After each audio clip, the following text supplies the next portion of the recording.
Melanie was sitting in the cafe at the train station, absent-mindedly stirring her coffee with a spoon. She observed the people around her, most of whom were either arriving in the city or preparing to leave. The passengers likely assumed the same about Melanie, a young woman sitting alone at a table, waiting for her train. But things were not as they seemed. Danny had dropped Melanie off at the station, kissed her goodbye, and offered to wait for the train with her. "No, don't," Melanie smiled at him. "Otherwise, Nikki will be late for school." Danny nodded, gave his wife another goodbye hug, and left. He was confident that Melanie was embarking on a business trip on this sunny October morning. Melanie worked as an elementary school teacher. It was a responsible and challenging, yet enjoyable job. It was her parents who had encouraged her to pursue teaching after she finished school. "You have a way with children," her mother assured her. "Pedagogy is your calling. It's a wonderful profession," her father echoed, "noble, necessary, and perfect for women." Melanie agreed with them wholeheartedly and never regretted her choice. She had spent her childhood in a small regional town where everyone knew each other, and the streets were narrow and dusty. Melanie was a quiet, obedient girl, and it was a little scary to break away from the family, to go to study in the big and noisy city. But after finishing school, there was nowhere for her to go in her hometown. The only option was a construction college, which did not interest her at all. Melanie sighed as she reminisced about her parents. Her father had passed away a few years ago from a heart attack. At least he had the chance to meet his grandson. Melanie's mother also faced constant health issues, and Melanie was very anxious about her heart. Suddenly, her attention was drawn to a family, a young pretty woman and a man holding a 1-year-old baby in his arms. They reminded Melanie of her, Danny and Nikki. Not too long ago, they had been a happy, carefree family, satisfied with life. From the outside, it was like that, but only Melanie knew what was going on in her soul. Melanie loved Danny.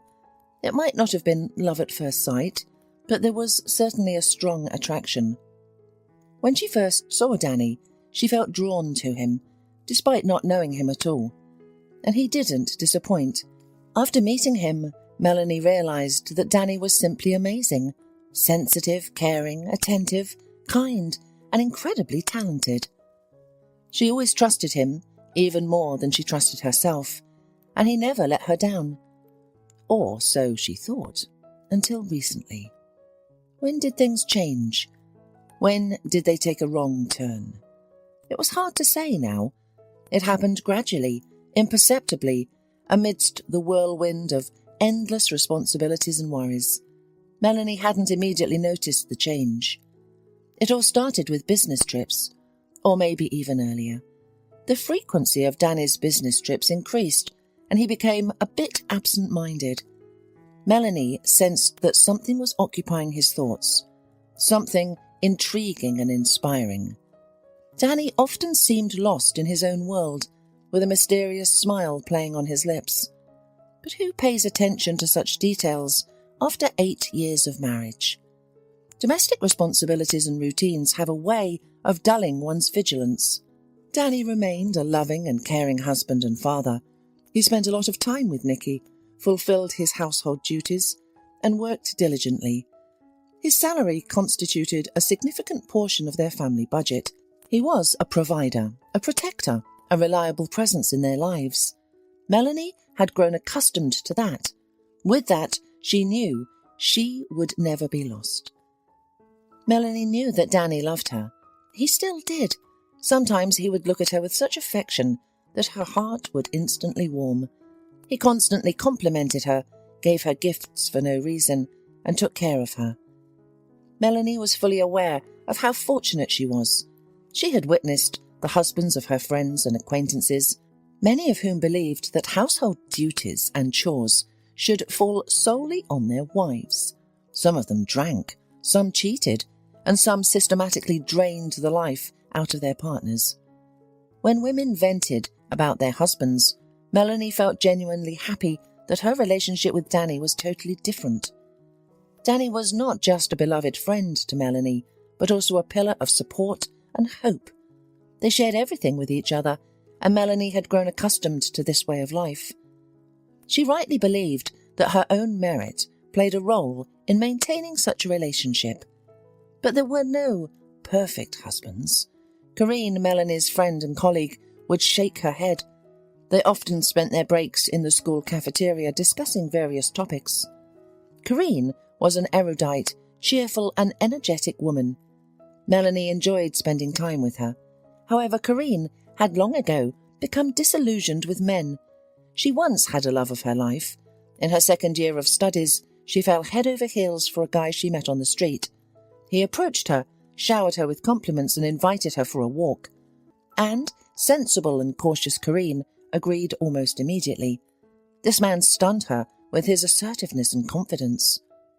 Corinne experienced a whirlwind romance.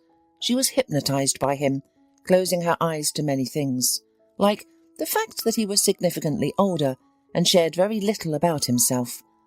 Corinne only knew that he was in the city temporarily, having come from the capital.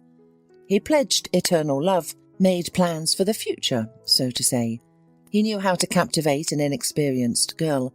He painted an image of a reliable and responsible man, charming her with courtship, flowers and compliments. Of course, happiness was short-lived. The fiancé from the capital vanished as suddenly as he appeared. He stopped answering her calls, and for a while Corinne was worried, thinking that something bad might have happened to him. Then she went to his hotel and discovered that he had checked out, called a taxi to the airport and left. Corinne understood everything at that moment, but she still held on to hope, believing that urgent circumstances had arisen. He would call again. He would come back. He knew how to find her.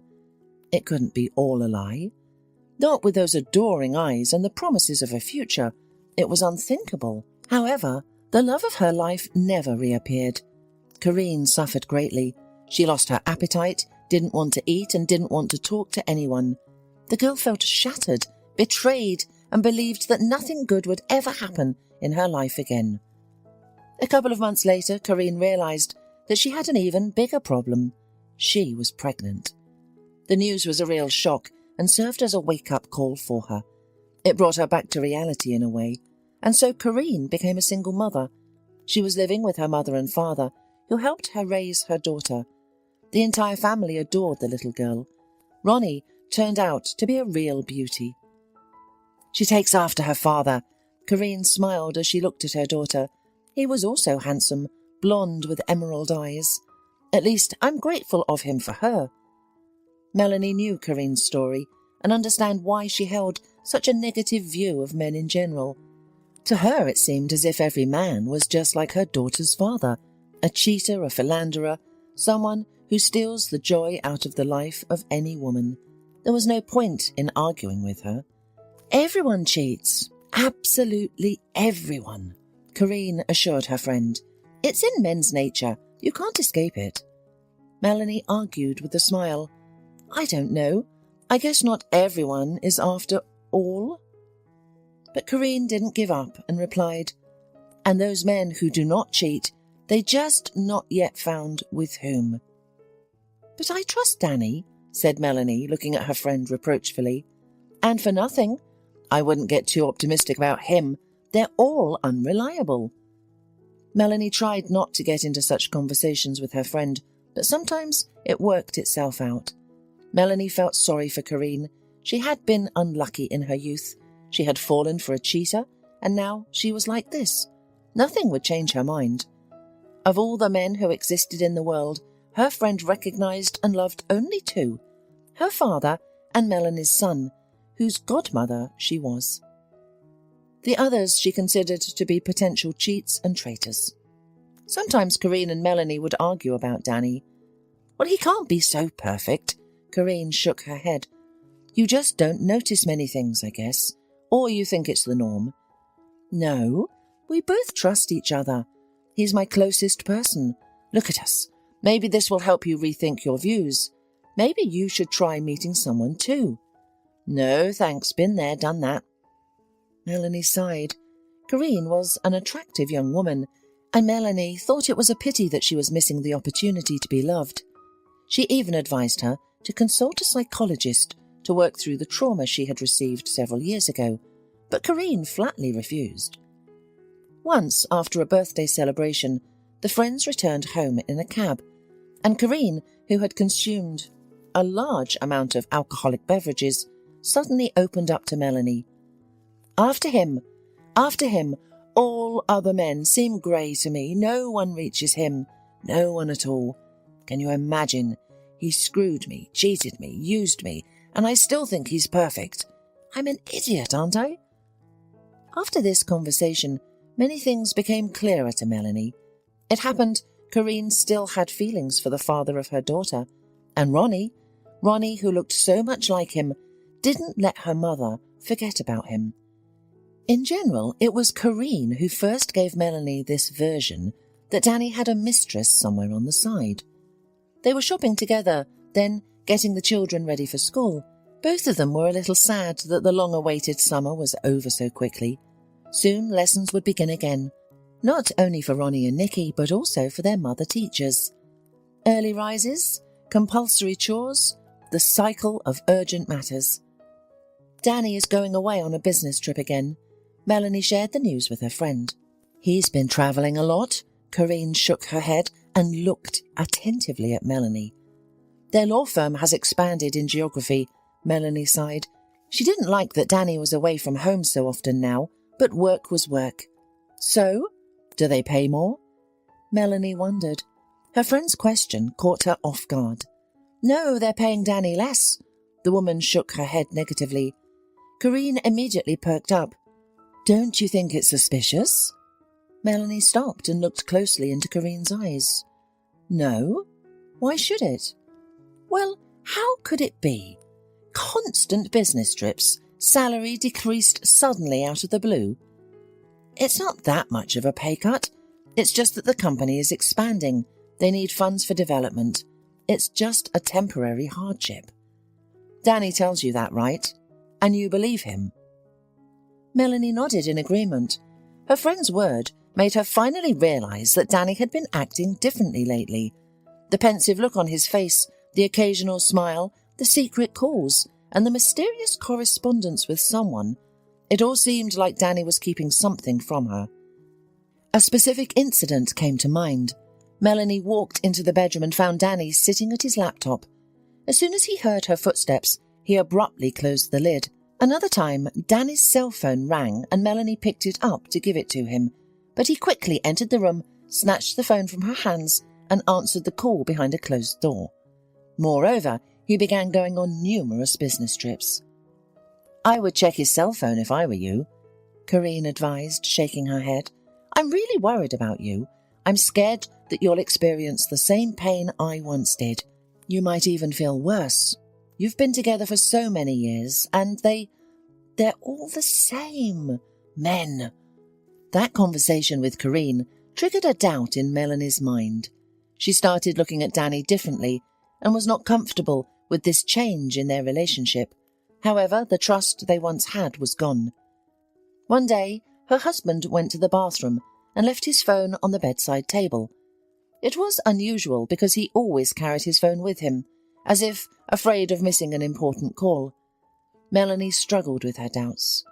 Yes, it wasn't appropriate to go through someone else's phone, but she had a valid reason to do so. Feeling almost like a criminal, she ran her fingers over the screen, only to discover that it was password protected. This was news to her. However, Melanie didn't notice any coldness from him in their relationship. He still hugged and kissed her before going to work, still took care of her. However, it was clear that something was occupying his mind. Something or someone. Melanie knew her husband well enough to see it. Was it really a mistress? The thought was sharp, unpleasant and hurtful. Melanie didn't want to believe that Danny was capable of doing that to her. Why would he? Everything had always been fine between them. Maybe Corinne is right. Maybe men aren't capable of fidelity, even the best of them. Melanie tried to dismiss the exhausting thought. No, it's probably because of a stressful job. His company is expanding and there is a lot of work. Business trips became more frequent, and Danny is exhausted and more taciturn. But he still loves me and our son. That's evident. However, Danny's thoughtful and almost affectionate gaze didn't fit into any of the explanations, because he wasn't looking at her during those moments. Being a lawyer had never brought him so much joy as well. Danny had only pursued a career in law because his parents had pushed him into it when he hadn't decided at the end of school, but it wasn't a serious choice, and Danny understood that perfectly well. However, Danny turned out to be a good lawyer. He had a way with words and quick thinking. He excelled in his profession. He did everything for his family, ensuring that his wife and son lacked nothing. Melanie remembered a difficult choice that Danny had to make, and she deeply appreciated how he handled it. It was a moment when Danny had proven himself and, in a way, sacrificed his dream for her. And after everything they had been through, Melanie couldn't believe he had a mistress. But all the evidence pointed in that direction. Corinne's constant talk about unfaithful men only fueled her doubts further. One day in late September, Melanie ran into Peter, Danny's old friend and colleague at the mall. They both worked in the same law firm, but in different departments. "Hi, you look great," Peter smiled, seeing an old acquaintance. "Hi, long time no see. How's it going?" "It's all right, the usual. Working, the talkative Peter replied. "Yes, your work is certainly off the charts now." Melanie shook her head. "Your company is expanding, isn't it?" Melanie noticed a brief moment of astonishment on Peter's face. Apparently, he had never heard of any expansion, but he quickly composed himself. "Expansion," Peter said in a less confident tone. "Yes, expansion. There's a lot of work." He smiled radiantly at Melanie and tried to go away, but Melanie was determined not to let him go. She already realized that her husband's stories about the changes in the company were a lie. Peter's reaction spoke volumes. "Wait, do you also go on business trips often, like Danny?" Peter froze, unsure of how to answer Melanie without betraying his friend. It was quite noticeable. His face reflected deep contemplation. Then he nodded and, citing pressing matters, hurried away. But his behaviour revealed a lot to Melanie. Of course, there were no business trips. Danny fabricated these trips to what? To spend time with his mistress? Melanie started to observe her husband more closely. She didn't like this new role of being a detective, but what choice did she have? She needed evidence before she could broach such topics with her husband. Melanie confided in Corinne about her worries. Who else? Certainly not her mother, who had a heart condition. Melanie had no one else close to her. "It's not surprising," her friend shrugged. "You're not the first and you won't be the last. It's quite common. I've told you that." "Corinne, that's not what I'm talking about right now. I'm well aware of your views on men, believe me. Better give me advice. How to gather proof." "Okay, since you desperately need proof," Corinne pondered, "since you absolutely need it, I have a plan. I think it could work." "Go on, tell me," Melanie asked. And Corinne did. Melanie, in her current state, would hardly have thought of such a thing. "You have to disappear from the city. Think of something. Say you have to urgently visit your mother, or make up another excuse. But Danny must be convinced that you're out of town and that you'll be gone for a few days. He'll have the apartment all to himself, you know? Get a cheap camera and install it in the stairwell. And watch. If there are any mistresses, they'll take advantage of your absence. He'll bring her home, definitely, when Nikki is at school. Then you'll have the proof you need." "You've probably seen too many movies," Melanie grinned sadly. She still couldn't believe that she was seriously discussing such a crazy plan. "Well, if you don't like it, make it up yourself," said Corinne, who was slightly offended. "I just want to help you, from the bottom of my heart, and you... Well, don't take offence. It's just that it's all kind of weird. Well, I have to go now." Melanie didn't want to stay in her friend's company any longer. Back at home, Melanie thought over her friend's plan in a quiet atmosphere and concluded that it was a good way to gather proof of Danny's infidelity. Finally, Melanie ordered a camera from the marketplace. She carefully chose one with a good resolution and the ability to record for hours without needing to be recharged. It was a significant expense, but she had no choice. She also had to figure out how to install the camera. In the past, Danny had always handled all technical issues, but now Melanie couldn't ask him for help. She had to do it herself. However, finally everything was ready. It was time to move on the next part of the plan. Melanie took time off from work and told Danny that she was being sent on a business trip. It was payback time. Danny had lied to her about his business trips, and now she was returning the favour. "You're going on a business trip?" Danny was surprised. "You're an elementary school teacher. Why would you need a business trip?" "It's for professional development," Melanie shrugged. "I don't want to go, but the principal insists." "Well, if it's necessary," Danny smiled. "You must be the most promising teacher if they're sending you." "I was thinking that maybe Nicky should go to his mother or your parents." Melanie hoped Danny would agree, as it would give him complete control over the apartment for a few days. "No, why would he miss school? We'll manage, we're not kids," Danny smiled.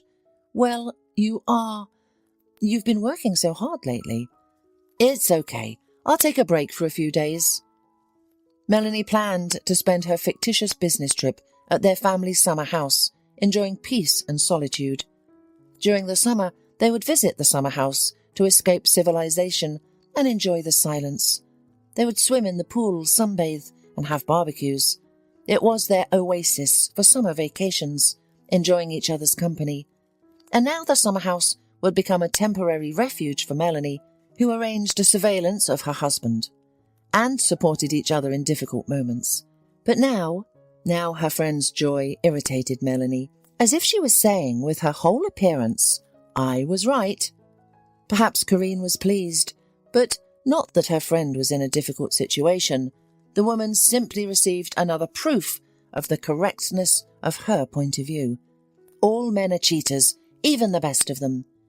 Danny himself accompanied his wife to the station and then went home to ensure Nicky would be on time for school.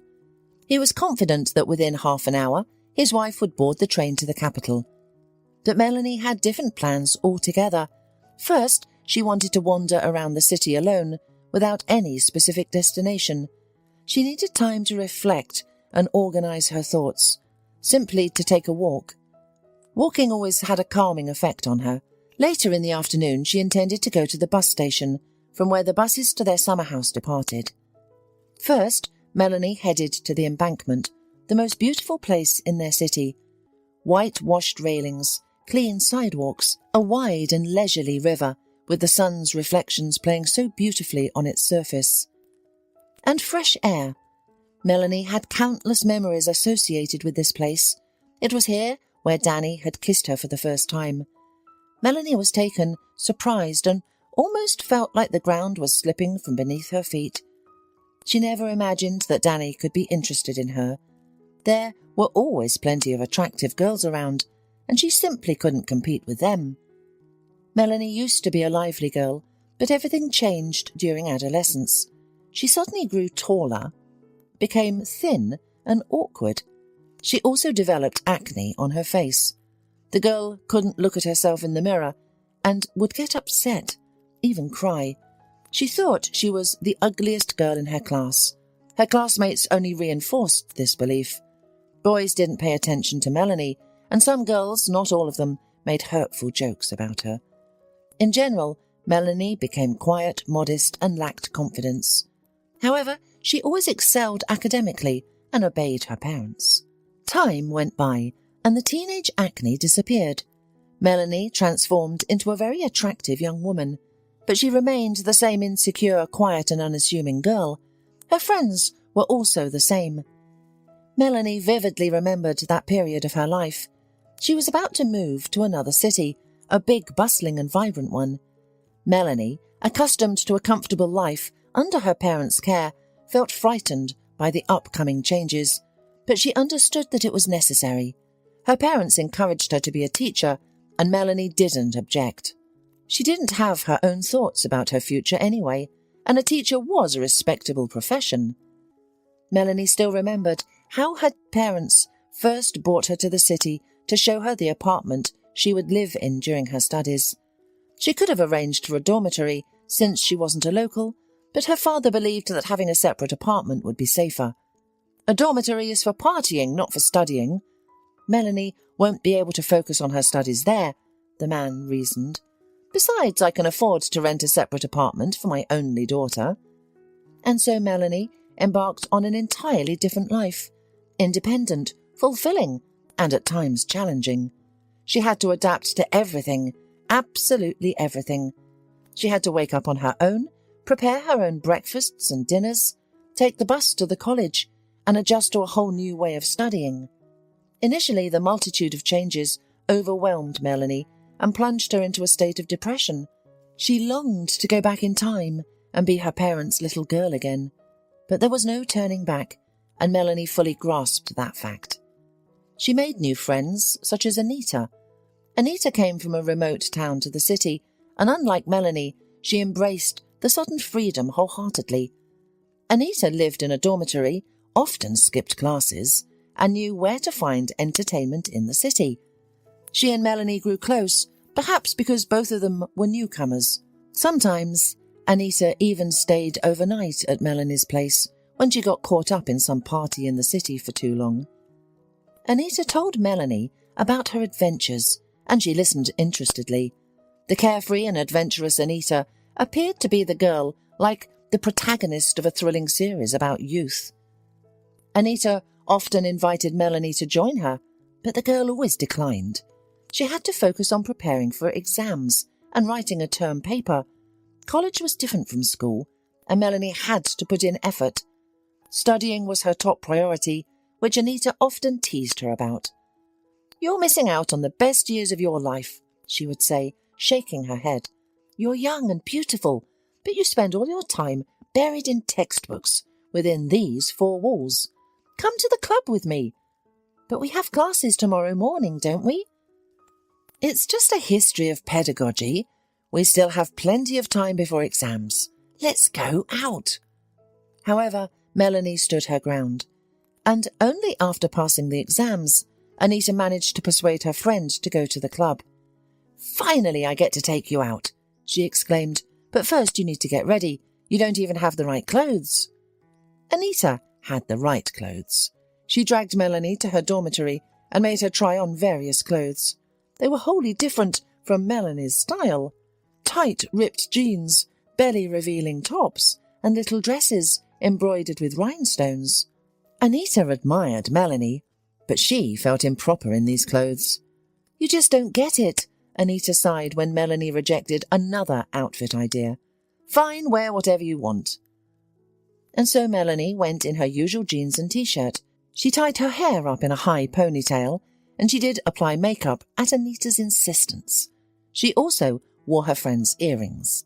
However, after a couple of hours, Melanie regretted not dressing more brightly and spectacularly. Maybe then he would have noticed her. Anita brought Melanie to the club. With confidence, she passed the guards and entered the spacious hall. Melanie soon realized that her friend was a regular here. People approached Anita every now and then to say hello. They exchanged a few words and smiled at each other. Anita felt right at home, but Melanie felt a little uncomfortable in this unfamiliar environment, even though she enjoyed being there. The club was filled with lively music. People danced to the beat on the dance floor. There were people of different ages with both flamboyant and inconspicuous styles. Melanie paused for a moment, taking in the diverse crowd. It was interesting, but Anita was already pulling her further. "Why are you just standing there? Come on, they're waiting for us." She led Melanie up a narrow staircase, and they found themselves on a platform overlooking the dance floor. The platform was filled with tables and cosy sofas and armchairs. From there they had a clear view of the dance floor. Anita's buddies were already greeting her from one of the tables. They looked vibrant. The guys were wearing tight jeans and leather trench coats, and the girls seemed more ordinary in comparison with them. Melanie was initially surprised but then she noticed a guitar leaning against the back of a chair. Apparently, these were Anita's friends, who had recently formed a rock band. Anita had told Melanie about them. They seemed very talented, composing their own music and lyrics. "This is my friend, Melanie," Anita shouted above the music, introducing Melanie. For a moment, everyone's attention shifted to Melanie. Out of habit, she felt embarrassed. "Hi, nice to meet you," she replied. Everyone greeted Melanie and went back to discussing music. Feeling more at ease, the girl scolded herself for being shy and tried her best to relax and act as freely as the others. They were discussing the upcoming performance, but the soloist was still missing. Everyone jokingly cursed someone named Danny, and then he suddenly appeared. Danny, a guy with slightly dishevelled dark hair, was wearing faded jeans and a baggy t-shirt. His style clearly set him apart from his comrades. He had a cheerful look with a slightly mischievous squint and a charming smile. Just moments ago, everyone was scolding him, but upon seeing the latecomer, they immediately broke into smiles. "Well, at last," grumbled one of the guys. "Our performance is in 15 minutes. "You know, I never let you down." Danny clapped him on the shoulder, then noticed the unfamiliar girl and smiled radiantly. His smile revealed 2 dimples on his cheeks, which captivated Melanie. She realized that she had been missing something at that very moment. "Who is this beautiful stranger among us?" Danny asked. "That's Melanie, my friend. I told you about her." Anita introduced her friend. Danny gallantly and gently took Melanie's hand and kissed it. It was clearly a playful gesture, causing some laughter. Danny seemed to be known in this group as a funny man and a leader, but that kiss meant a lot to Melanie. Danny's touch made her dizzy and almost lifted her off the ground. Melanie was still in a mild shock when the musicians suddenly picked up their guitars and rushed down the stairs. "Is everything all right?" Anita smiled at the confused Melanie. "Has Danny impressed you like that?" Melanie did not deny it and nodded in agreement. "It happens. He's quite charismatic." And then the band, led by Danny, took the stage. The guys gave it their all and the crowd cheered them on. They were real stars, even if only locally. Melanie felt that their songs were just as good as those of the musicians seen on TV. This group had a great future ahead. The music was catchy and meaningful, with profound lyrics. The guys sang about love, friendship and injustice. Every word resonated in Melanie's heart, and it seemed the audience felt the same. The crowd in front of the stage sang along, danced, and had a blast. The guys knew how to captivate an audience. Melanie's attention was mainly focused on Danny. He was simultaneously rugged and tender, strong and energetic. Sometimes he smiled, but his eyes remained serious. Melanie couldn't take her eyes off him. "They're cool guys. I met them a while back when I was at a disco at a law school. By the way, they're future lawyers." "I see," Melanie managed to say. Something indescribable was happening to her. No other man had ever made such an impression on her. And there she was, watching Danny, feeling more and more drawn to him, like a magnet.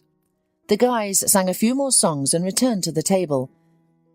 The evening continued as normal. Danny talked and joked with his friends and the girls. He paid little attention to Melanie, as he was still excited from the performance and success. From time to time, unfamiliar girls would approach Danny to ask him to dance or have a chat. They were all stunning, tall, slender, vibrant, and very confident. Melanie quickly realized that she didn't stand a chance with Danny. He was a local star with countless admirers, and she felt like a grey mouse in comparison. She should have listened to Anita and dressed more attractively. Sitting there in jeans and a t-shirt, she felt invisible. Danny then somehow disappeared imperceptibly. He left with someone to go out further. The evening lost all its charm for Melanie. She called a cab and went home, leaving Anita with her friends. Since then, Melanie often thought about Danny, remembering his eyes and his smile. Melanie carefully hid her feelings from Anita, but her friend noticed and understood everything. Anita was perceptive and sensitive. Sometimes she purposely invited Melanie to the club when she knew Danny and his group would be there. Melanie and Danny would often discuss movies and news, discovering that they had similar views on many issues. Sometimes Danny would put his arm around her shoulders in a friendly manner, melting Melanie's heart like ice cream in the sun. but he was always surrounded by beautiful nymphs and admirers. Sometimes he would look at them in a way that made Melanie jealous and desperate. She wished Danny would look at her with the same admiration. "Danny is a heartbreaker," Anita once said. "I'm not surprised at all. The girls run after him." "Is he seeing someone?" Melanie asked. "No, nothing serious," Anita replied. "He's too busy with his music, his band and his studies. He's not in a serious relationship, that's for sure." Those words brought Melanie some comfort, but deep down it didn't matter to her whether Danny's heart was free or not. After all, he would never see her the way he saw those beauties. He only saw her as a friend, a good conversationalist. Yet Melanie couldn't help but feel jealous and envious whenever Danny paid attention to his numerous admirers. She had never felt such aggression before. Sometimes she wanted to grab one of those beauties by the hair and throw her down the stairs, fueled by her jealousy. Only Anita seemed to notice. "Control yourself, honey," Anita whispered with a smile, sometimes right into Melanie's ear. "Danny doesn't need her anyway. It's just a passing fancy for inspiration." Anita was observant and wise beyond her years. She noticed everything and always drew the right conclusions. Melanie trusted her completely. It was a pity that their paths diverged after graduation. Bright Anita left to seek happiness in another city. At first, they would still correspond occasionally, but then everything went quiet. That's just how life goes. A year had passed since Melanie met Danny. They had become good friends, and Melanie's life had changed significantly. Her days used to revolve around studying, but now she discovered a whole new world, new acquaintances, interesting conversations, and her first love. Although her feelings for Danny were unrequited, they enriched her, inspired her, and filled her with a special energy that made her stronger. Danny dedicated himself to studying, rehearsing, and performing with his band at various places in the city. His band was becoming more and more popular, and they were being invited to host corporate parties and birthdays.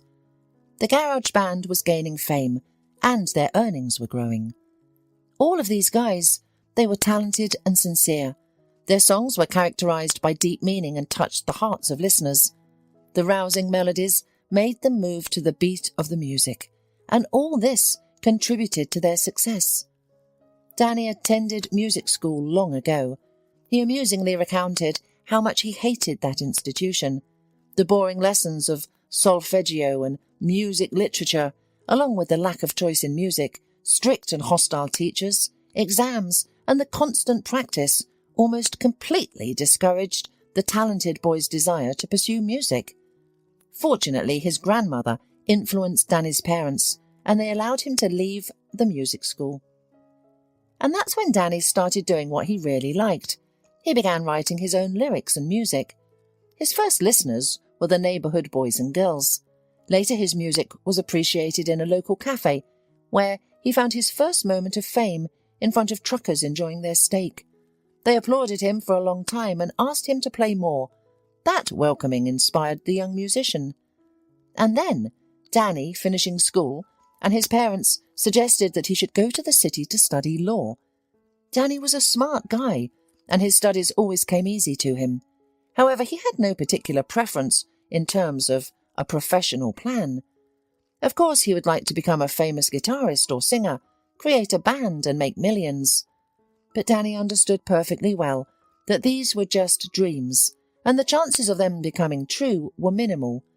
In his small town, he was a rising star, but in the city there were probably countless others like him. The competition was so fierce that he shouldn't even hope. After enrolling in law school, Danny got acquainted with guys who, like himself, loved music and knew how to create it. That's how their band was born. The guys decided to give it a try. Well, what did they have to lose? Initially, the buddies just wanted to have fun, and they didn't even think about performances and fame. They rehearsed in the garage of one of the guys. Then they played at a festive event at their law school. Among the audience happened to be the owner of a local bar, who invited the guys to perform for money, albeit a small amount. That's how it all started. The guys wrote new songs and performed them in clubs and bars. They also regularly posted their new songs on a social media. Their songs were often downloaded. Soon the band became known far beyond the city.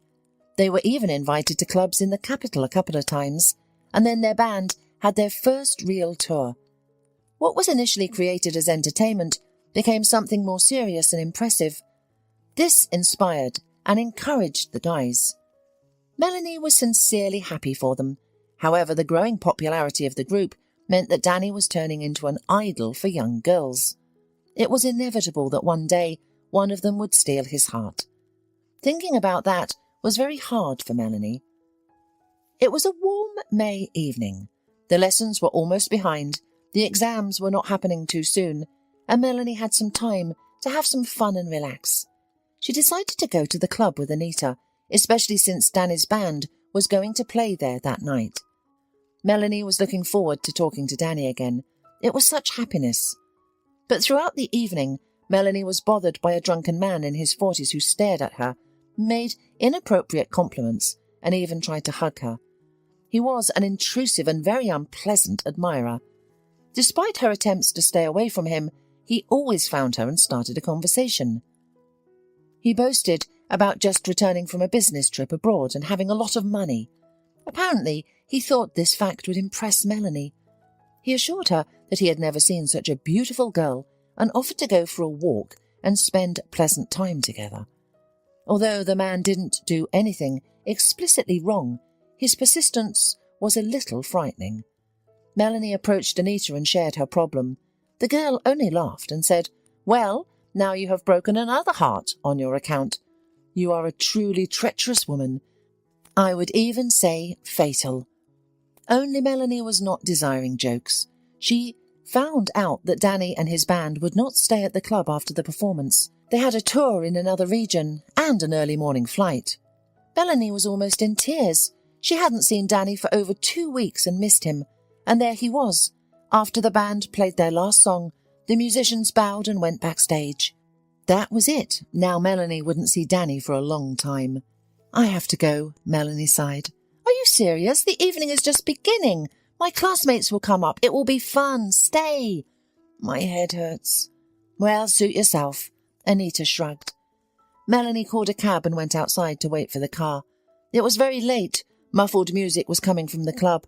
Melanie found herself completely alone on the street. And suddenly the door swung open, and next to Melanie stood the same intrusive beau who had been keeping her in suspense all evening. Now he was even more obnoxious. "Oh, my queen!" the man clapped. He came quite close to her, showering her with the odour of alcohol and cigarette fumes. Melanie felt alarmed, and when the man hugged her around the waist, the girl was really scared. This man drank a lot, but he was strong, incredibly strong. He could do anything he wanted to her right now, and there was no one around. Calling for help would be pointless, of course. "Get away!" Melanie sharply pushed him away. She must not show that he had frightened her. "And you are impertinent." The man smiled even wider and moved toward Melanie again. "I love that kind." Melanie realized she had to run. She turned around and rushed away, but the man caught up with her quickly. He grabbed her arm, firm and determined, his eyes burning with malicious fire. He dragged Melanie to a parked car. It must have been his car. Melanie fought back, but without any effect on the situation. Terror gripped her body. And then a real miracle happened. Melanie didn't even realize what was happening. The man suddenly loosened his grip, and shortly he was on the ground. He was overpowered by a young guy in a black leather jacket. "Melanie!" he exclaimed in surprise, glancing at Melanie. It was Stephen, the guitarist of the band. Melanie was ready to kiss her saviour at that moment. The man grunted, wriggling on the ground, pressed down by Stephen's knee. It wasn't so easy for him to cope with a sturdy guy as with a fragile girl. A few seconds later, others, including Danny, arrived at the scene. Melanie had seen him after all, albeit under such strange circumstances. "We noticed how this scumbag drags the girl to his car, but we didn't think it was you," Stephen said. "Are you okay?" Danny put his hand on her shoulder and looked into her eyes. Feeling the warmth of his palm, she smiled. "I'm fine," she admitted, and it was true. Scared, I guess. A little bit, Melanie nodded, and only then did she begin to feel a wave of fear wash over her. It slowly dawned on her what misfortune she had just escaped. At this moment, her cab pulled up. "That's after me. I have to go home," she stammered. Danny then wrapped his warm, safe arms around her, trying to calm her trembling. Melanie pressed against him, taking in his scent.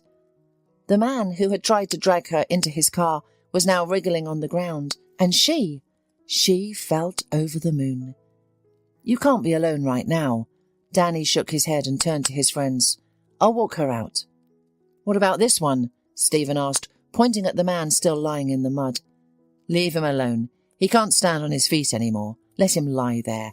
Danny waved his hand. And then they were in a cab. Danny held Melanie in his strong arms, stroking her back and shoulders, saying reassuring and soothing words. He was so reliable, so kind. Melanie consciously savoured the wonderful moment. She wished this journey could be longer, but unfortunately her rented apartment was not very far from the club. "Do you really want to go home now?" Danny asked when the car stopped at the right entrance. Melanie shook her head negatively, not wanting to go home at all. "To the embankment," Danny commanded the driver, and then turned to Melanie. "You don't mind walking a little, do you? You shouldn't be alone right now." At that moment, Melanie thanked fate for sending this drunken admirer. If it hadn't been for him, Danny wouldn't have asked her to walk along the night embankment. They walked silently along the river, illuminated by lanterns, holding hands like two lovers, smiling at each other from time to time. It was a moment of incredible unity. Melanie realised more and more clearly that Danny was the closest and dearest person to her. She knew she would remember every second of this walk for the rest of her life. And then something completely unexpected happened.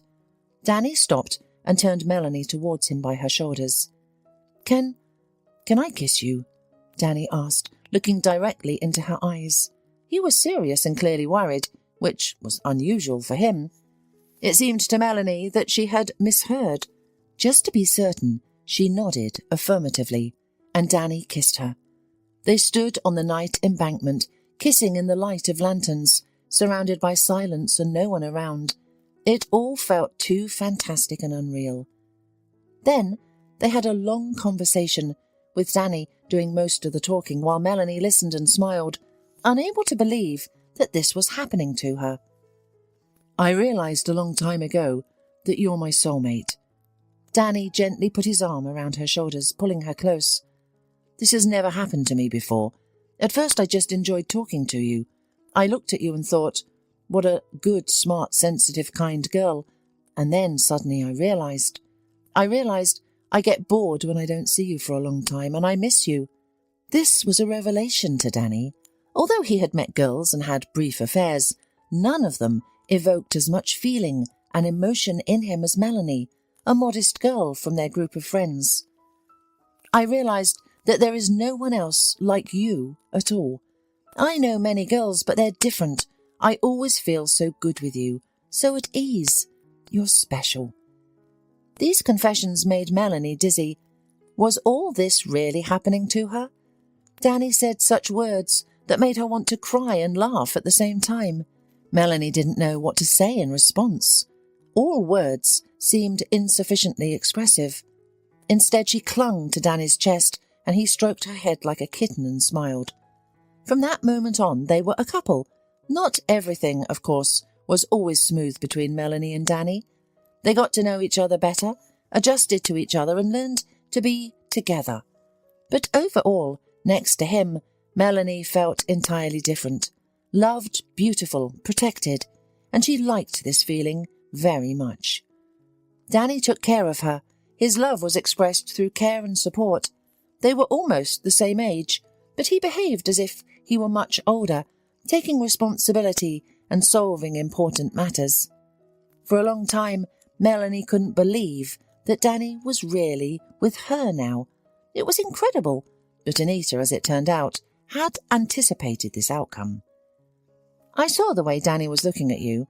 I thought I maybe was imagining things, but it turned out to be true. I'm happy for you." "I wonder why I didn't notice anything," Melanie wondered. "You're not particularly observant when it comes to small things at all," Anita grinned, and he concealed his feelings carefully. "Not particularly observant when it comes to details." These words from Anita, spoken many years ago, now suddenly resurfaced in Melanie's mind. Her friend was right. Back then, Melanie hadn't noticed anything, and now she was blind the same way. As Melanie walked past the city fountain, she couldn't help but think about the cafe on the opposite, where she and Danny had spent a lot of time, laughing, kissing, and enjoying their youth in each other's company. The world seemed bright, simple and warm then, because they had each other. Danny spoke passionately about his plans for the band. Music fascinated him more and more. His eyes gleamed as he discussed with Melanie the prospects of his rock band. It was his brainchild, with which he associated great hopes. Melanie was glad that her beloved had such a passion that filled him with energy and propelled him forward. She believed he would truly become a star. Danny was not going to work as a lawyer. He considered it boring and monotonous, and Melanie agreed. She saw Danny as a creative person who had a passion for music and desired to become a successful rock musician. The thought of Danny in a traditional office, wearing a white shirt and classic pants, seemed unimaginable. However, everything changed when an unexpected event occurred. Danny and Melanie were both in the midst of graduating from college, dealing with diplomas, internships, exams and job searches. And it happened that Danny received a truly intriguing offer that you couldn't refuse. It was a fateful opportunity. The band's clips on the internet had caught the attention of a renowned producer. He had personally researched the lead singer of the band, found his contacts, and one day he called Danny. At first, Danny couldn't believe what was happening. He received an offer to start a new band with his participation. Moreover, everything would be overseen by a man who often appeared in the press. Many talented singers discovered by him subsequently gave concerts at thousands of venues across the country, received substantial fees and went on tours. This was precisely what Danny had dreamed of, and he was deserving of such an opportunity. Melanie knew this undoubtedly. "You've worked towards this for so long," she said. "It's wonderful. I know you will succeed. Your songs are special, and you are incredibly talented." Danny smiled and replied, "That's all true, but you see, I'm the only one being invited. What about the guys? Our band was created thanks to their efforts. We worked together and put in a lot of hard work, and now this is happening. If I leave, the band will fall apart." Yes, the choice he faced was much more difficult than it seemed at first glance. "I understand. However, you have to move forward. Think about it.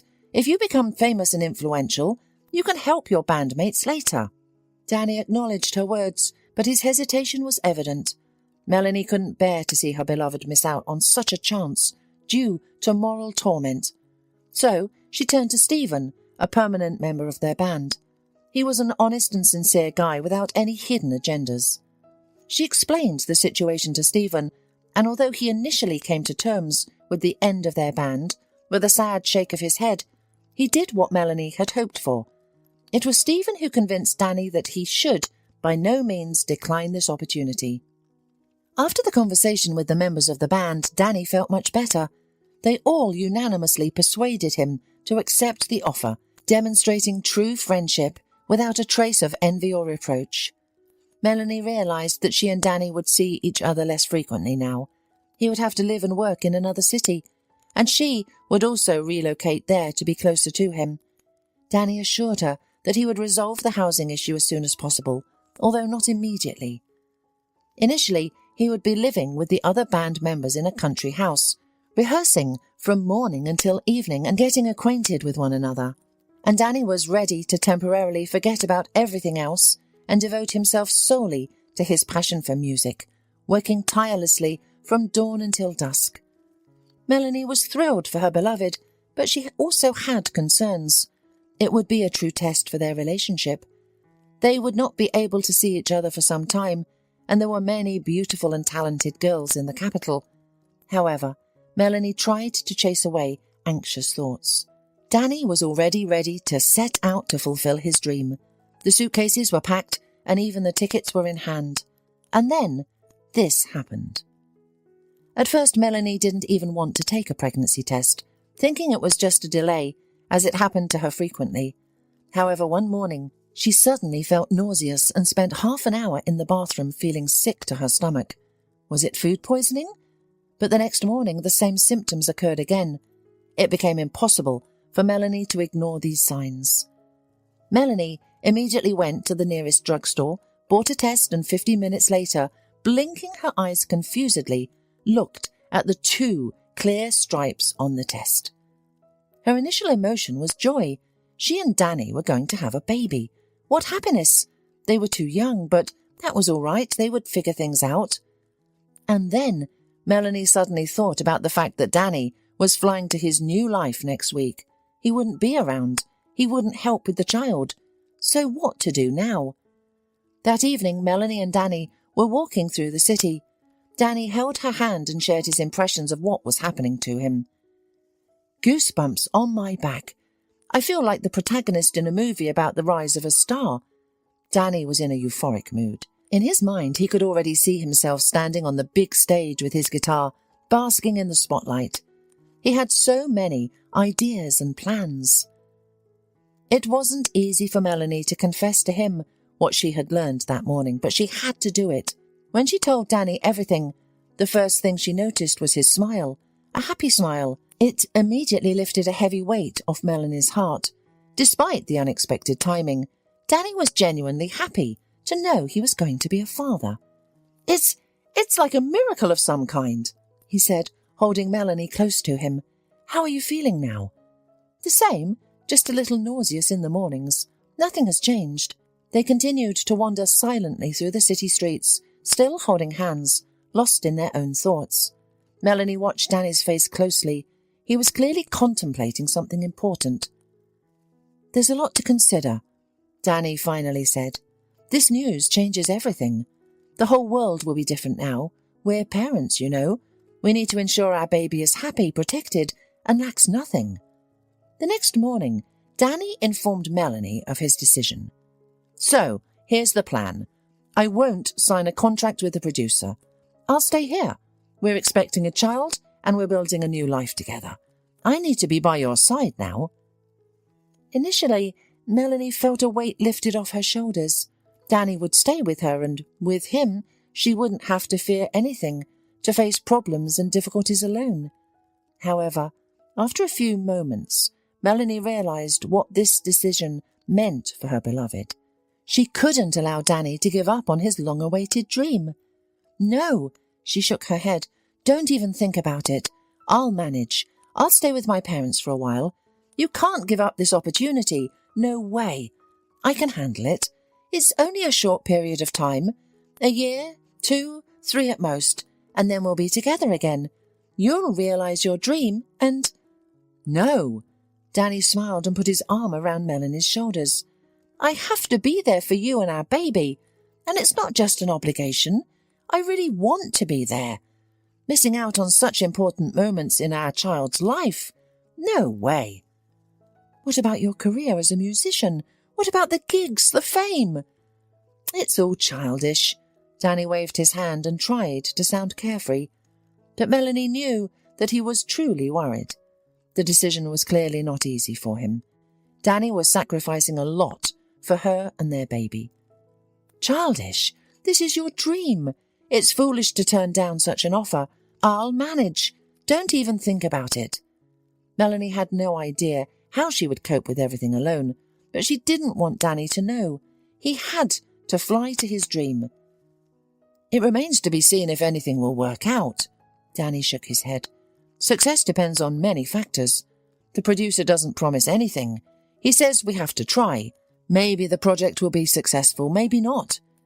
Give it a try. I'm sure you'll succeed. They say a bird in the hand is worth 2 in the bush. Danny smiled warmly. And right now, we need money. Money and stability. We need to thoroughly prepare for the baby, and I don't want to miss the first few days of his life.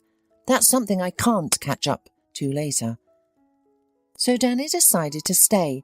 He found a job at a law firm in his field. Even though he hated routine work, he was overjoyed when he got hired. "This company has great potential," Danny told Melanie. "The salary is good and there are opportunities for growth. Just what a family man needs." Melanie smiled, but her heart ached. It pained her that Danny had made such a sacrifice for her. However, she knew that his place wasn't in a stuffy office. His friends asked him back to revive the group, but Danny declined. Now he had different goals in life and didn't have time to rehearse for performances. "That stage is behind us, it's in the past," Danny explained to his friends. "I've entered a new phase of life. Sorry, guys." And then Nicky was born, and Danny turned out to be a wonderful father, caring, attentive and sensitive. When he held his son in his arms, his eyes shone with a special light. He hadn't done any more music since then. Why? He had to earn money for the family. The couple went through many challenges, sleepless nights with the baby, financial struggles and even relationship crises. But they managed to support each other and preserve their love. They both did a lot to make their family strong and harmonious. Things were going well for them. They bought an apartment, a car, and even a country house, so they wouldn't have to spend the entire summer in the stuffy city. And that's where Melanie was headed now, to the country house. She needed a place to relax and spend her time of her fake business trip. As she sat on the bus on her way to the country house, Melanie looked out the window pensively. "It's so strange not to trust Danny," she thought. However, his current behaviour suggested that Danny was seeing someone, and soon Melanie would have proof. Probably. But what to do then? Melanie didn't know that yet. The bus stopped at the right stop. Melanie got out. It was quiet here now, not like in summer. In summer there were children on bicycles everywhere, conversations and laughter coming from behind fences. But now it was as if everything had died out, even creepy. Melanie entered the yard. The house looked abandoned and lonely. The woman went up on the porch and pushed open the door. Strangely, it was open. Had they forgotten to lock last time? Strange, Danny wasn't usually so careless. But upon entering inside, Melanie realised at once that the house was inhabited. Someone had been here recently. There was an ashtray on the table, a cigarette still smoking in it. The chairs had been pushed aside, disordered, and someone's sweatshirt was lying on the bed. And then Melanie was struck by a thought that made her break into a sweat. Well, of course, how did she not guess it at once? Danny would not take his mistress to their apartment. There are neighbours. There are many witnesses. Of course, he would bring her to the cottage. The rooms were smoky, the scent of cigarettes mixed with the pungent odour of perfume. The fridge was full of food. It seems that they spend time here on a permanent basis. But this cottage that was bought for a vacation with a child. How cynical. But there was no one home now. Either they went to the store or decided to take a walk in the woods to enjoy a nice autumn day. Melanie walked briskly into the living room and didn't even recognise it at first.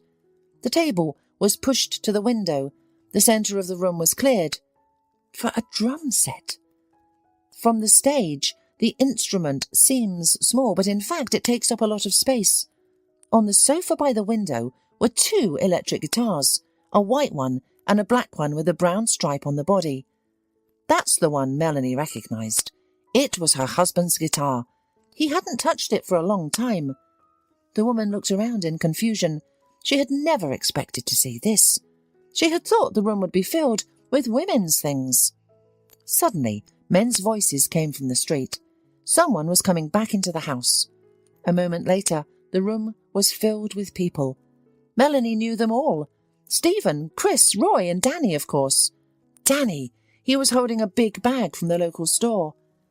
"Ah, Melanie!" Danny couldn't believe his eyes. "What are you doing here?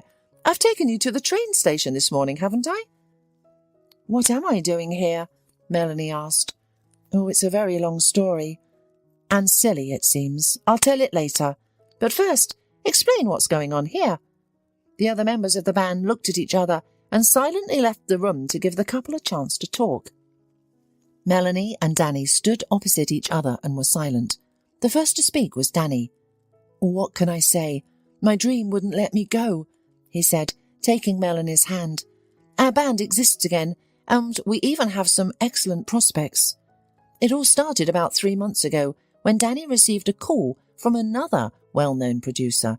He had come across their old clips on the internet and was highly impressed by their creativity. However, unlike the first producer, this one appreciated the band as a whole and wanted to learn about their current situation.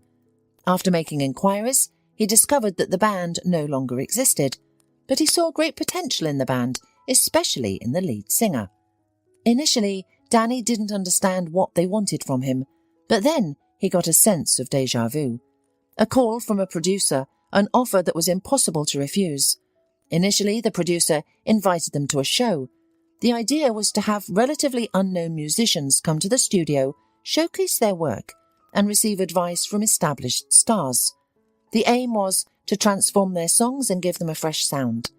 This required Danny to travel to rehearsals and performances, and that led to more frequent business trips. He used this excuse to explain his absence. The winners of the show will receive a contract from a well-known production centre. That's already 100% success, and we are already in the finals. Everything points to us being the winners. But even if we don't win, we have already gained recognition, showcased ourselves and attracted the attention of influential people. We have even been offered contracts. As things became more serious, Danny had to quit his job. The others did the same. They were already being paid for their participation in the show, so their families didn't notice any financial changes. We decided not to say anything to anyone just yet," Danny continued. "Initially we didn't believe in our success, but then we decided to surprise our families. The show is about to be aired. I hope we win.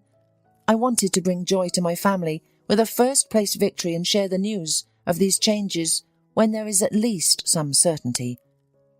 Melanie looked at her husband and smiled, realizing that her suspicions occurred to be wrong.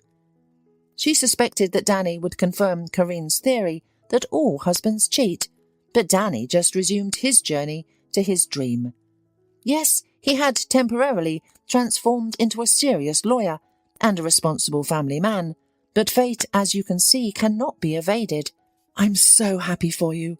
Melanie looked directly into her husband's eyes. "You have no idea how happy I am for you." "I know," Danny smiled and hugged his wife. Hola, suscríbete a Historias Vitales para no perderte nuevas historias. Mi esposa había estado trabajando en su proyecto especial durante 4 meses ahora. No era su proyecto personal, pero ella era la persona principal y responsable de su éxito. El proyecto estaba diseñado para salvar a su empresa, Bixler Enterprises. Los últimos 4 meses habían sido difíciles porque se vio obligada a trabajar duro. Era importante tanto para ella como para la empresa. Había una buena posibilidad de que Bixler Enterprises quebrara si el proyecto no se completaba. Sara tenía una licenciatura de Albrecht y un MBA de Wharton. Era la más inteligente de la familia. Yo empecé a trabajar como mecánico de autos justo después de la secundaria y después de 21 años seguía siendo mecánico de autos. No me importaba porque me gustaba el trabajo y pagaba bien. Era suficiente para pagar la universidad de Sara y criar a 2 hijos. No vivíamos lujosamente, pero estábamos bien. Los niños ya se habían mudado, y las cosas iban bastante bien con nuestros ingresos. Sara quedó embarazada 3 meses después de casarnos a la edad de 18 años. Durante los primeros años de nuestro matrimonio, vivimos con mis padres. Ellos tenían una gran casa vacía ya que 4 de mis hermanos se habían mudado. Eso significaba que teníamos una niñera mientras Sara completaba sus primeros años de universidad. Debido a 2 embarazos, la carrera de 4 años le llevó 6 años completarla. Fue difícil, pero lo logró. Siempre tuve trabajo y nunca me faltó trabajo extra si lo necesitaba. Después de que Sara se graduó de Wharton, alquilamos nuestro propio lugar. Tuvo ofertas de trabajo de varias empresas grandes, pero todas requerían que nos mudáramos. A mí no me importaba, pero Sara quería quedarse cerca de casa. Por eso decidió trabajar en Bixler Enterprises. Pagaba bien, pero lo más importante, le daba responsabilidad y la oportunidad de avanzar. Sara era una empleada trabajadora y dedicada. La presentación es el jueves en el Hotel Thyssen en Filadelfia. Tomé unos días libres en el trabajo para ayudarla según fuera necesario. Al final, todo lo que logré fue hacerle algo de comer cuando llegaba a casa. No sabía nada sobre su trabajo, ni tampoco quería saber, los negocios corporativos de alto nivel me aburrían. Empresarios de Europa, Asia y América del Sur venían aquí, la empresa pagaba sus boletos de avión y proporcionaba habitaciones en el Hotel Thyssen mientras estaban aquí. Era caro como el infierno, y por algunas cosas que Sara había dicho, la empresa estaba sobreestimando sus finanzas. Su presentación era importante para ella, para la empresa y para más de 200 empleados.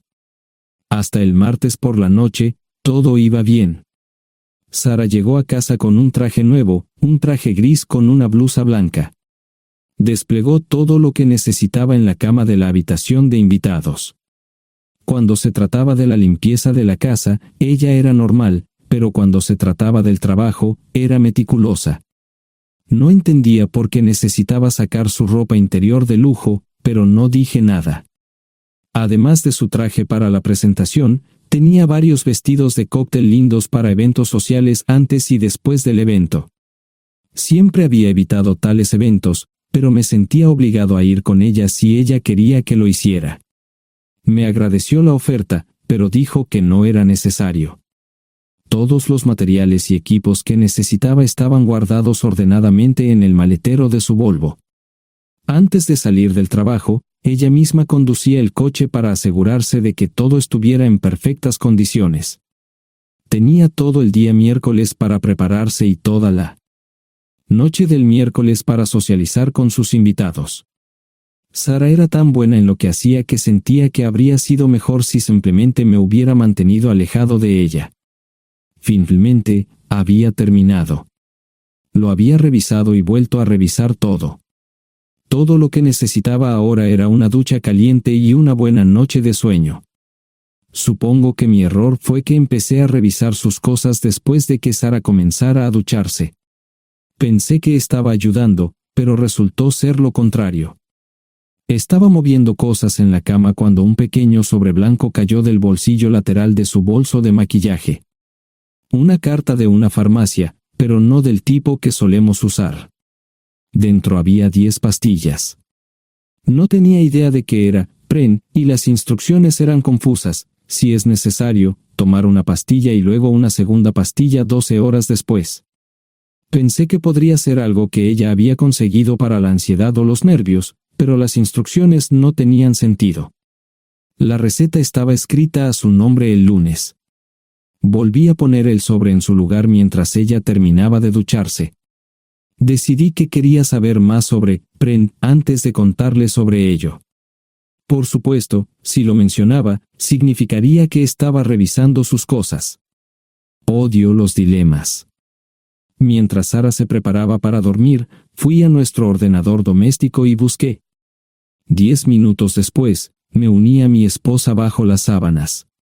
Pasé toda la noche despierto, preguntándome por qué mi esposa había recogido una receta para la píldora del día después, especialmente después de que me hicieran una vasectomía hace 10 años. A la mañana siguiente, me levanté temprano, pero no estaba descansado. Di un largo paseo, esperando que despejara mi mente. Me dirigí hacia casa con reticencia, temiendo lo que podría hacer o decir cuando llegara allí. Mi hijo Joe se unió a la Marina después de la escuela secundaria y estaba en su primer año en San Diego. Nuestra hija Gloria se casó con su amor de la infancia el año pasado y acababa de mudarse a Dallas. Eso dejaba solo a Sara y a mí. Echaba de menos a los niños, pero esperaba envejecer con mi esposa. Ella era la única mujer que me había interesado, y ahora todo estaba. Si Sara estaba teniendo una aventura, lo ocultaba bien. Por supuesto, nunca la vigilé. Nunca miré sus correos electrónicos o llamadas telefónicas. No tenía razones para hacerlo. No tenía forma de saber qué estaba haciendo en el trabajo o después del trabajo. Confiaba en ella completamente. Ion, ¿dónde demonios has estado? ¿Quieres huevos o algo? No, solo café. No me sentía con muchas ganas de hablar. ¿Qué pasa, cariño? Solo son 3 días. Puedes venir si quieres, pero te aburrirás como una ostra. No, realmente no quiero ir, pero odio dejarte sola. Me preocupo cuando no estás aquí. Es muy dulce, querido, pero estará bien. No voy a salir del hotel en todo este tiempo. Pasaré la mayor parte del día asegurándome de que la sala de conferencias esté lista, y esta noche tendré una agradable charla con nuestros posibles clientes. Mañana, probablemente ni siquiera tendré la oportunidad de ir al baño. Llegaré a casa lo más temprano posible el viernes, te prometo un gran fin de semana si sabes a lo que me refiero. Todo eso suena bien, pero no puedes culparme por preocuparme. Soy un mecánico de autos, y tengo una esposa hermosa y exitosa. A veces tengo la sensación de que estás menos interesada en mejorar nuestra situación familiar que en avanzar en tu carrera. Detente, maldita sea, Ion. Siempre he respetado lo que haces para ganarte la vida y nunca he insinuado lo contrario. Criaste a 2 grandes niños y me pusiste a través de la universidad. Eres un gran esposo, un gran padre y un buen proveedor, y nunca olvides eso. Terminé mi café mientras ella recogía la mesa. ¿Quieres que te llame? No, no es una buena idea. Tendré el móvil apagado, y voy a apagar el teléfono de la habitación por la noche para poder dormir. Te llamaré siempre que pueda. La ayudé a cargar el coche, era tan meticulosa con eso como con todo lo demás. Trabajando, le llevaría 3 horas llegar al Hotel Lysen. Me quedé en el porche y la vi marcharse. No me molesté en preguntarle por las pastillas. Pasé el resto de la mañana en el porche. No recuerdo haberme preocupado tanto como ahora. Me sentía pequeño e insignificante. Me sentía fuera de mi liga. Era un tipo de pueblo con un trabajo mediocre y una esposa exitosa. Era una combinación equivocada. Debería haberlo notado antes. Me sentía estúpido. El mejor traje que tenía era una chaqueta azul y un par de pantalones. Al menos tenía algunas corbatas, aunque tenían 10 años de antigüedad. Acababa de terminar de vestirme cuando sonó el teléfono fijo. Oye, cariño, solo quería avisarte de que llegué bien. ¿Tuviste un buen viaje? Supongo que el tráfico no estaba demasiado denso. Estuvo bien. Te llamaré esta noche. Ahora tengo que irme. Estoy en la habitación 714, Sara. Puedo estar en casa de mis padres o en la de mis hermanos esta noche si quieres llamarme a mi móvil. De acuerdo. Suena el teléfono móvil. Te quiero, tengo que irme. Me tomé mi tiempo para llegar a Filadelfia. No fui directo al Lysen, primero me detuve y compré un filete con queso. Prometí hacer una larga noche. No estaba seguro de qué iba a hacer. Estacioné en el garaje del hotel y simplemente esperé. Tarde o temprano, tenía que entrar en el hotel. Simplemente no podía decidir cuándo hacerlo. El sonido de mi teléfono celular me ayudó a tomar mi decisión. Ion, solo quería avisarte de que todo se ha arreglado. Ahora voy a bajar para encontrarme con algunas personas y cenar. No olvidaste nada, ¿verdad? No, todo está bien. Tengo todo en mi habitación para mañana. ¿Necesitas algo? No, Ion, relájate. Voy a apagar mi teléfono. Te llamaré mañana por la mañana. ¿De acuerdo? Ríe, diviértete. No es divertido, Ion, es trabajo. No parecía estar demasiado fuera de lugar. El vestíbulo, el restaurante y las salas de conferencias estaban llenos de gente, así que pude pasar desapercibido. Había un folleto pequeño y bonito que mostraba el diseño de todas las habitaciones del hotel. Me paseé por las diferentes habitaciones y me detuve en las paredes, mirando alrededor entre la multitud.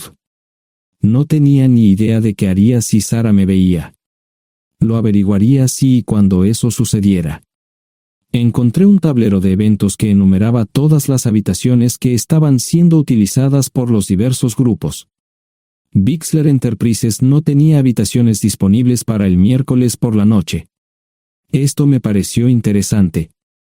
Sara había dicho que no iba a salir del hotel, pero ahora no estaba tan seguro de eso. Había 3 comedores, familiar, informal y de alta cocina.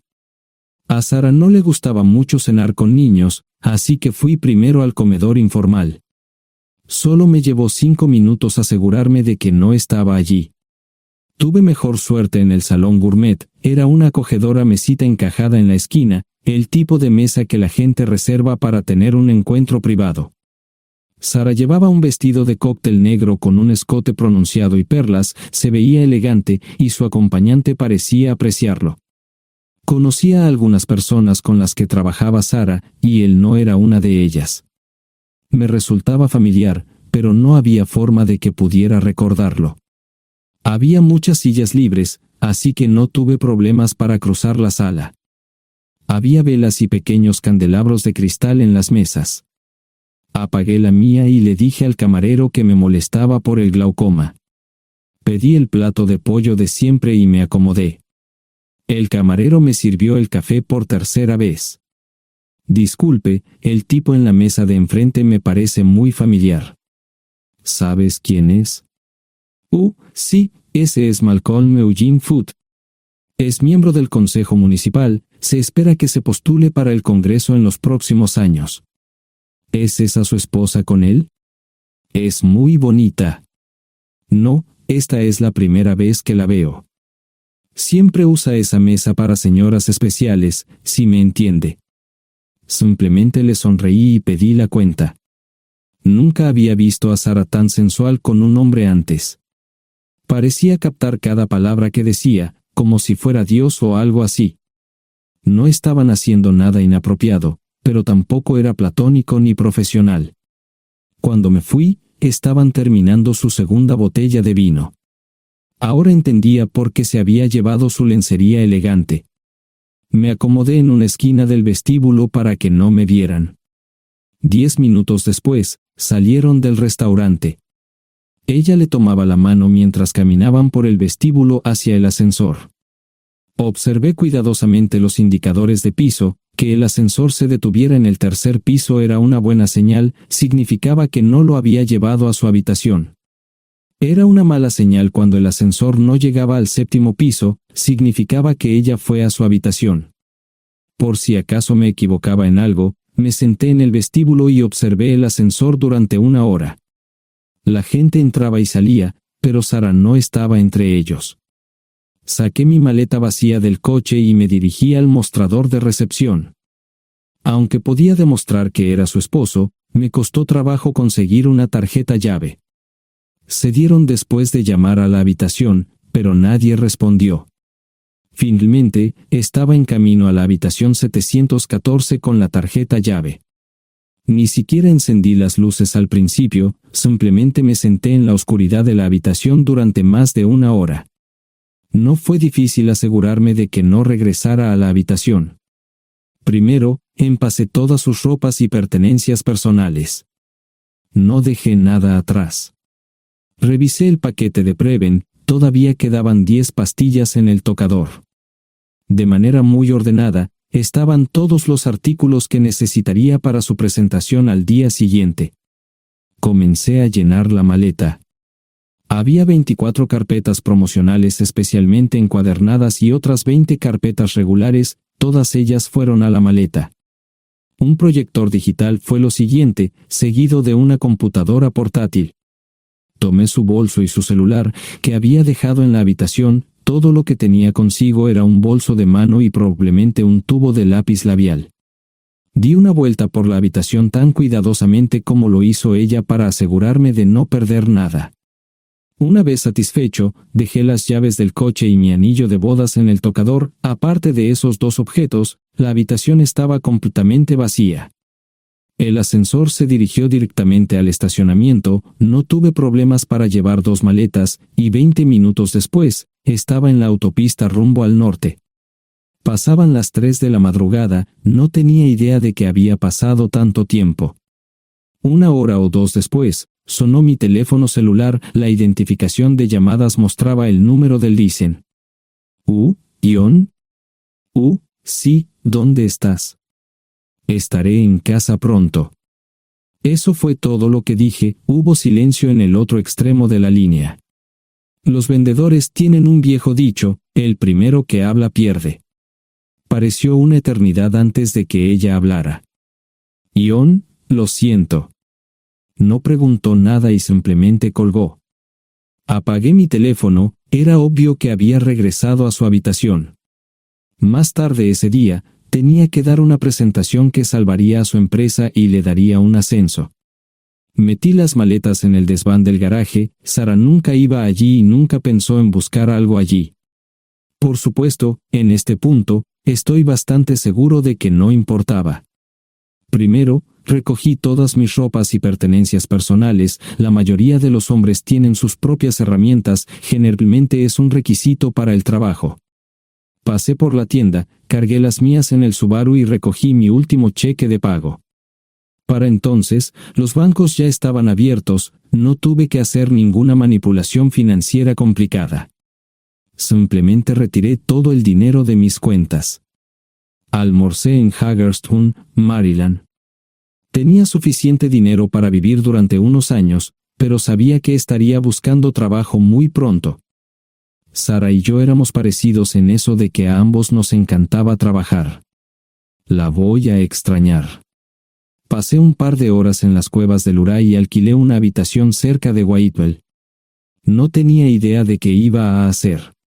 Era sábado, y me encontré sentado en el acuario de Chattanooga, observando la naturaleza que nunca había visto antes.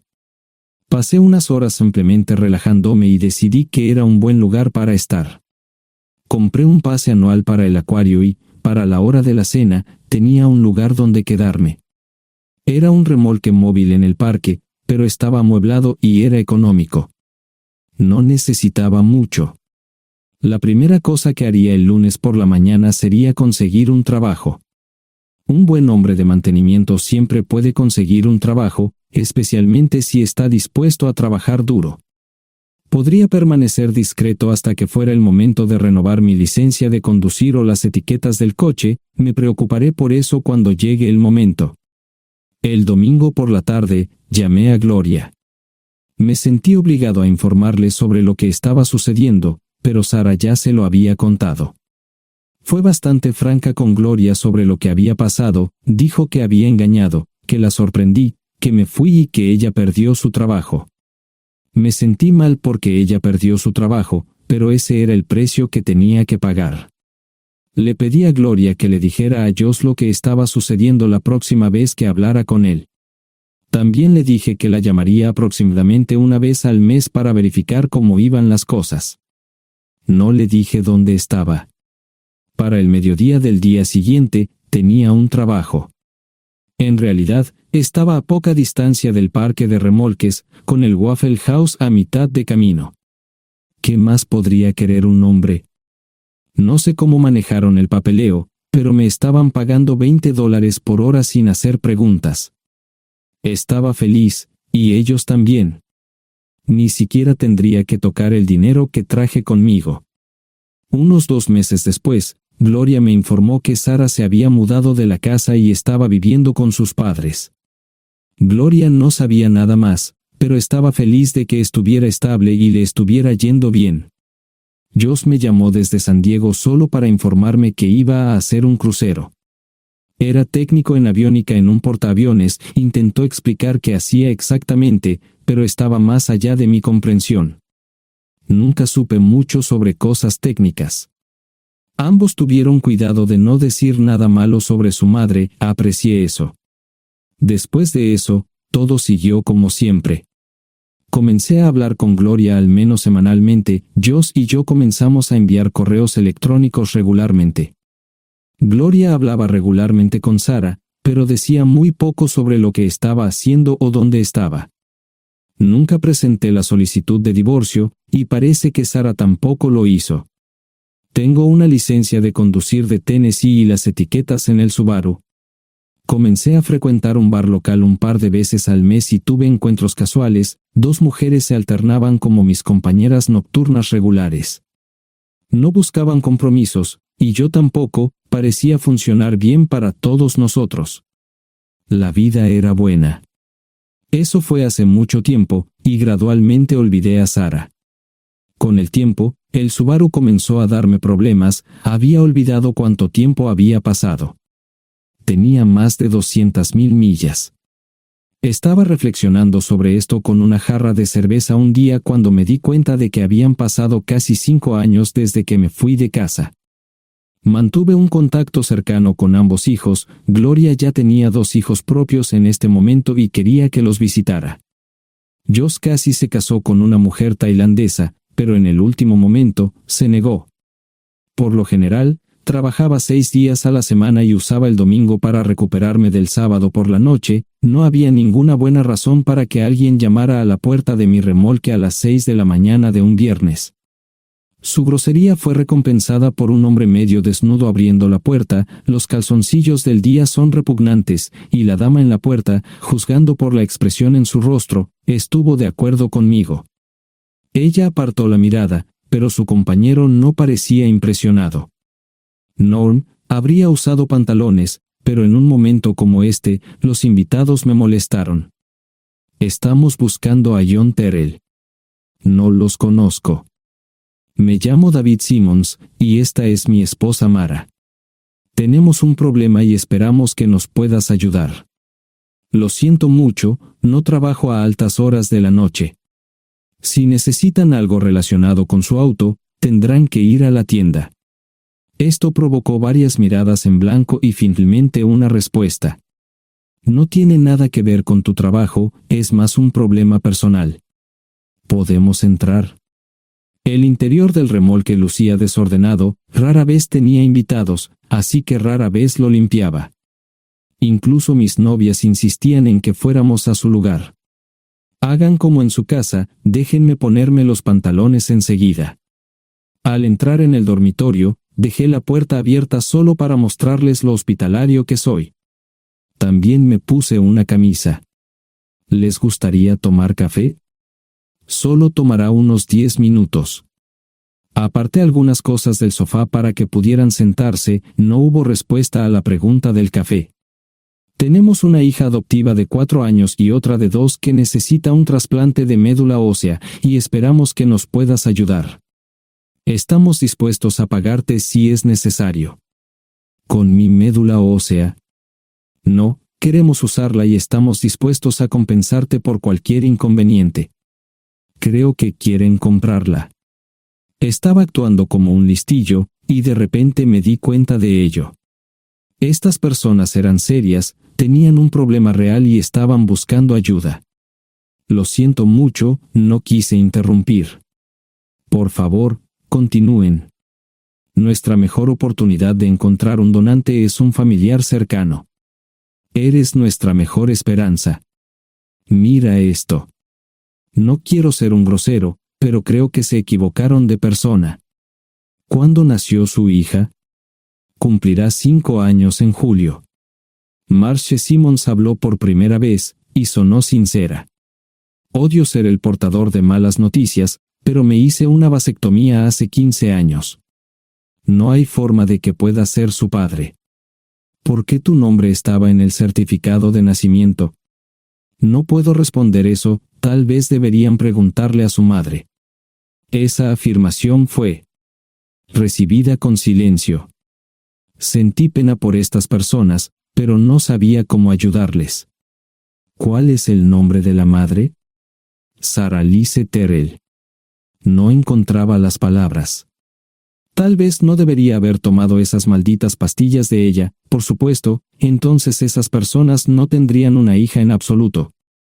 Todo lo que pensaba que había superado el dolor, y aquí está de nuevo, viejos recuerdos de mi esposa teniendo relaciones sexuales con ese maldito político de Filadelfia. Estaba empezando a olvidarlo todo, y ahora estaba de vuelta. Maldita sea. Ahora entiendo y pido disculpas por mi grosería e insensibilidad. Haré todo lo que esté en mi poder para ayudarles. En primer lugar, porque no puede Sara hacerse un trasplante de médula ósea. Médicamente, no puede. ¿Por qué no? Es madre, tiene que ser una donante adecuada. Ella es una donante adecuada, pero está demasiado enferma. Los médicos se negaron siquiera a considerar utilizarla. ¿Enferma de qué? Está muriendo de insuficiencia hepática. Le quedan menos de 6 meses de vida. Esto no tiene sentido. Siempre ha estado perfectamente sana. Además, no creo que un hígado enfermo le impida donar médula ósea. El hospital no aceptará su firma en el formulario de consentimiento. ¿Estás diciendo que hay algo mal en su cabeza?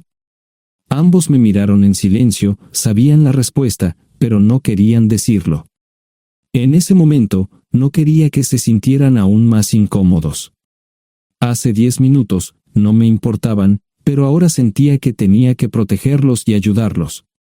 ¿Cómo sucedió esto? ¿Podría alguno de mis hijos ayudar?